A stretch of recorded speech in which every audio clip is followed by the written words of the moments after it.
Today is the day to do a productive reset, and by the end of this video, we're gonna get you feeling motivated, organized, and prepared for this new year. You know that feeling when you wake up and you're just ready to have a productive day? That is how you want to feel stepping into the new year. And here's how. I'm gonna break this video down into 3 parts. Cleansing your digital space, decluttering and designing your physical space, and then planning and scheduling. Also, productivity and cleansing doesn't come easily to everyone, so stay tuned till the very end for my little motivational pep talk that's just gonna get you hype for the new year. Also guys, this video is part of a series I'm doing on resetting for the new year, so definitely check out my latest videos on resetting your mindset, resetting your finances, and resetting your fitness goals. And let us jump right in. Step 1 is doing a digital cleanse. When most people think about cleaning for the new year, they think about cleaning your bedroom or your bathroom, but decluttering and cleansing your digital space is just as or even more important. Because a lot of people are constantly on their phones and computers, and that takes up so much mental space. So it's really important to be conscious of what is going into that space and cleaning house once in a while. You know, sweep up so you don't have a crusty, dusty digital space. So let's start with what we use most. Our phones. You know, what you're probably watching this on or what you have sitting right next to you. First, we're gonna do a social media unfollowing spree.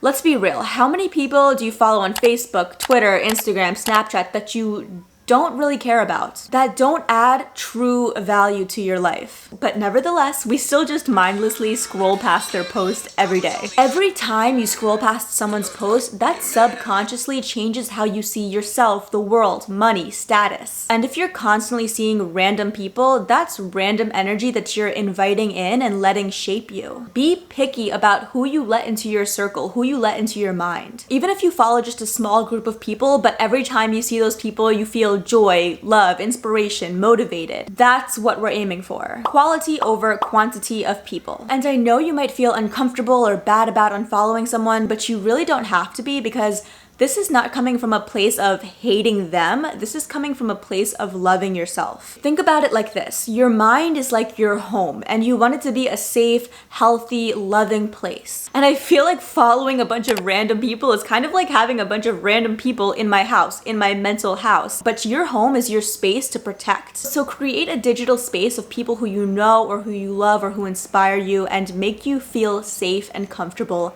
at home. And I think my next video is actually going to be all about why I quit social media altogether, so subscribe for that. Take a look at your home screen and delete all the apps that you no longer use or that just don't serve you well. Remember, this is the year of intention, so everything in your digital environment should have a purpose. Number 3, now organize the apps that are left. I'll talk about this more later in the video, but designing your environment is so powerful to your habits, to your mindsets. So literally where you put an app on your home screen can have an effect on your productivity. Like if your goal is to use social media less, maybe don't put Instagram and Facebook app like bam, right there in the middle of your home screen, first page. Maybe slide it to the 2nd or 3rd page and put it in a folder you barely look at. Because when you're trying to quit a bad habit, it is crucial to remove it from the environment, make it invisible. Number 4, does anyone else get those random text messages from companies that just sends you like random discounts every week? I usually just ignore it, but this is the time to just get rid of it once and for all. There's usually an option to reply stop. So invest the 2 seconds it takes to reply stop and declutter your messages permanently. Number 5, if you're like me, the notes app on your phone has some really random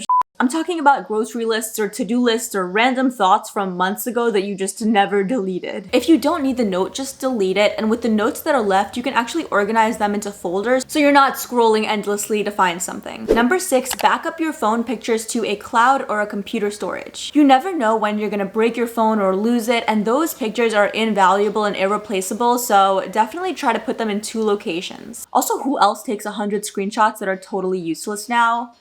Delete those 2. And the last step of a phone cleanse is a fun one. Look at your wallpaper and lock screen background. There are so many studies on color psychology that show that the colors in our bedroom or on our phone, the ones that we see the most, can really evoke emotions and moods and really affect our mindsets. Bright colors can make us feel more inspired, positive, optimistic. And the average person looks at their phone a whopping 96 times a day. So definitely just at least be intentional of the energy you're bringing into your mind every time you look at your phone. Okay, now we are moving away from our phones and onto our laptops and computers. Number one, clear your desktop. When we open our laptop, we want to feel like it's an organized, clean space and not just stare at like a bunch of random files and pictures just all over the home screen. I keep all of my files on Google Docs, so that's where I do my organizing. So I'll drag random pages into folders, I'll delete things. Number two is organize your browser toolbar. Do you have pages favorited or bookmarked from years ago that don't make sense? The websites that were bookmark worthy for you 2 or 3 years ago might not be the same ones that you prioritize today. For example, in middle school, my toolbar consisted of webkins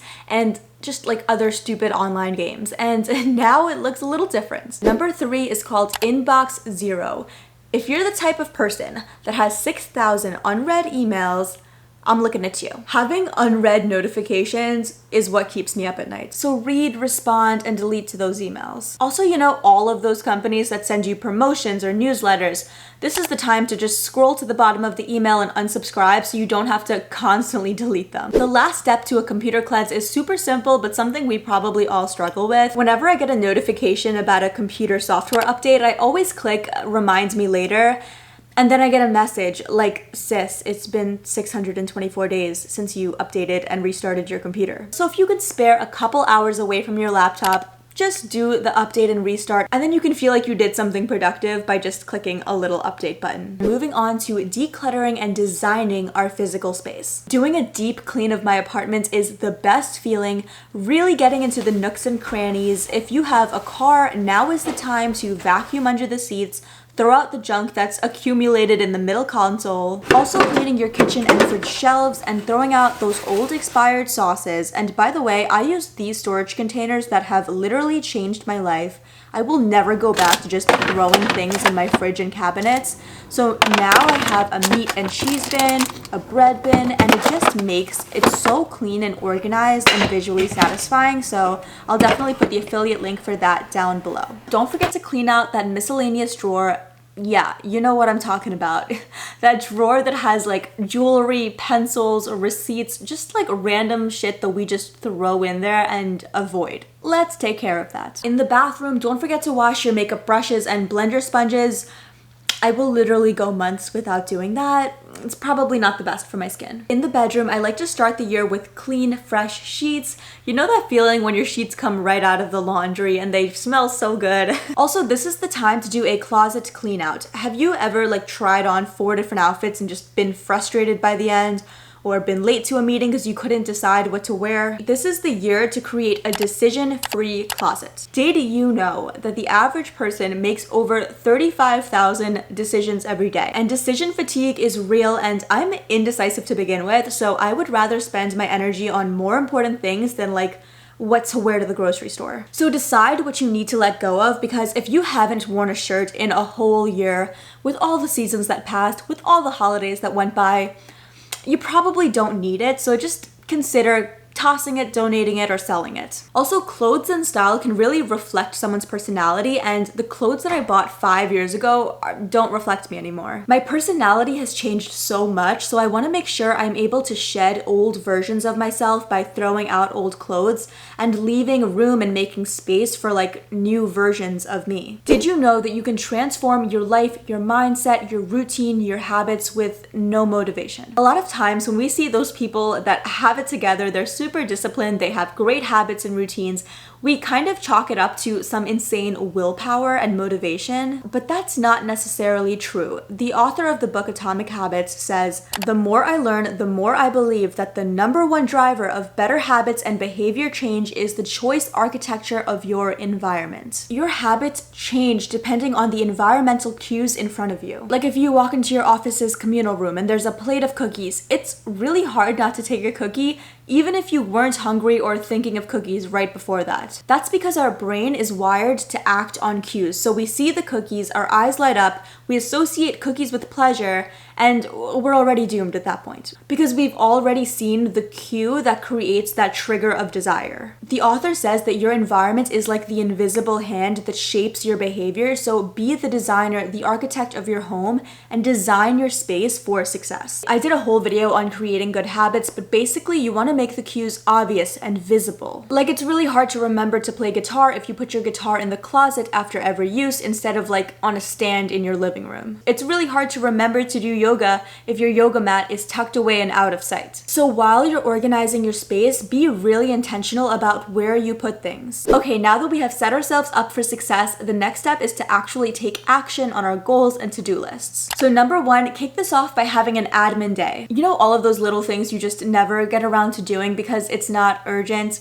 This is their time to shine. I'm talking about changing light bulbs, calling people, making doctor's appointments, paying a bill. Start the year right by knocking out all of those annoying tasks out of the way in one day so you can actually focus on what's more important to you. Number two is pick a type of calendar and schedule your time. It could be a monthly or weekly calendar, a pocketbook calendar, or a digital one. Your mind does not need to be a huge storage space. Like, there is a limited REM in here, okay? And if you're just cramming in grocery lists, chores, deadlines, birthdays, account passwords, that's like having like 23 different tabs open. The more I load my brain and juggle things in there, the harder it is to focus. Plus, I just get anxiety about forgetting something. Putting a doctor's appointment or a grocery list on paper will just clear up space in your brain for more important things. And lastly, you can create a vision board. A lot of people think those are corny, but seeing and feeling your dream is such a powerful tool. Seeing the view from your dream apartment, seeing the places you want to travel to can really motivate us and keep us inspired, especially with long-term goals. Comment down below if you want to see a future video about vision boards. Congratulations, you have made it through your productivity reset checklist. Unless you were taking notes, that's a lot to remember, so here's all of that information put into a one sheet. Feel free to screenshot. And that's a lot of information and can feel overwhelming, so here's a little New Year's pep talk to get you hyped to smash your goals. Number one, no one's coming to save you. No one's gonna get you that dream house or dream job.